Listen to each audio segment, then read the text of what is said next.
Mukhang handa na itong Magnolia Chicken Templados na gawin ang lahat para makuha itong si Stephen Holt. Alam natin na gusto niyang makuha ng Barangay Ginebra, pero ngayon mukhang itong Magnolia ay handa nang gumawa ng hakbang para unahan yung kanilang sister team.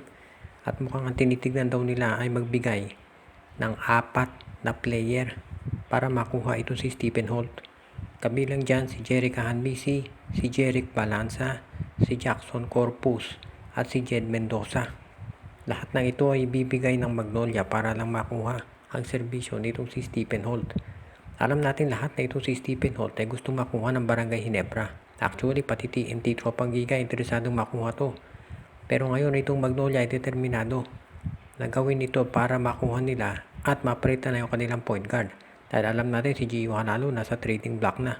So mukhang susunod na dito ang Magnolia talaga after ng TNT na nag-trade para kay Ren ng Batak. Ngayon mukhang Magnolia naman at kukunin nila itong si Stephen Holt. Ang tanong na lamang ay kung paano gagawin ng management ng SMC dahil alam natin itong Barangay Ginebra gusto ring makuha itong si Stephen Holt. So abangan natin ang magiging desisyon nila. Pero maliwanag dito itong Magnolia Chicken Templados ay hindi napahuli. Alam natin last season o itong season na ongoing ngayon ay sinabi ng kanilang team governor na kinakailangan mag-champion ang Magnolia. Pero hindi yan nangyari, hindi nga nakaabot sa finals. Kaya mukhang determinado sila ngayon na i-rectify yan at kumuha na ng mga high caliber players katulad ng ginagawa ng San Miguel at Barangay Ginebra. At mukhang ang unang step nga dyan ay kunin itong top point guard ng Terra Firma. Kung sakaling mapunta nga sa Magnolia si Holt, baka ito si Wambit Yongso naman ang ibigay dito sa Barangay Ginebra. So ito abangan natin yung pagkuha dito kay Holt at yung pamimigay ng 4 na player ng Magnolia at malaking trade ito kapag natuloy. Ang nakikita natin dito so far do sa game 1 ng San Miguel versus Meralco ay may problema talaga ang SMB dito sa number 4 position. Nakita natin na tinitake advantage ng Meralco dahil ang ginagamit ng San Miguel Beer ito si Don Trollano na ang liit kumpara dito kay Cliff Hodge. So pinopostihan lang siya. Pag ginagamit naman si Motautua, bumabagal sila. Ito si Rodney Branduel, ang problema, first quarter lang kung gamitin ni Coach George Gallen. So kahit mahusay na player to, for some reason, ayaw niyang ipasok doon sa later stages ng game. Si Vic Manuel naman, hindi ginagamit at all. So sa tingin ko, kung ayaw na niya gamitin ito si Vic Manuel, dapat yan ay i-trade na dito si Coach George Gallen para sa isang mas matangkad na player.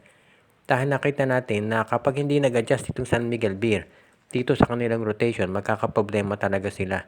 So sa tingin ko, itong gagawin ngayon ng SMB, kinakailangan baguhin yung kanilang rotation o di kaya i-trade na to si Manuel. Nung na-trade itong si Arwin Santos for Vic Manuel, marami nagsabi na nakamali SMB dyan. Dahil ito si Vic Manuel, walang 3-point shooting. At makikita natin, mas mahina sa depensa kontra kay Arwin. At napatunayan nga na totoo yan. Wala nga 3-point shooting ito si Vic Manuel at ang laro nito ay sa inside din. Katulad ni Junmar Fajardo. So nakikita natin yung problema pag pinagsasabay si Manuel at si Fajardo. Nagkakaroon sila ng issue sa spacing. Plus, hindi rin pwedeng inside-outside game. Dahil nga walang 3-point shooting ito si Vic Manuel. So dito natin makikita yung problema na dapat noong pa nakita ng management. Kaya kung iti-treat sana nila si Arwin, dapat 3-point shooter din na stretch 4 ang kinuha nila. Pero tapos na yan.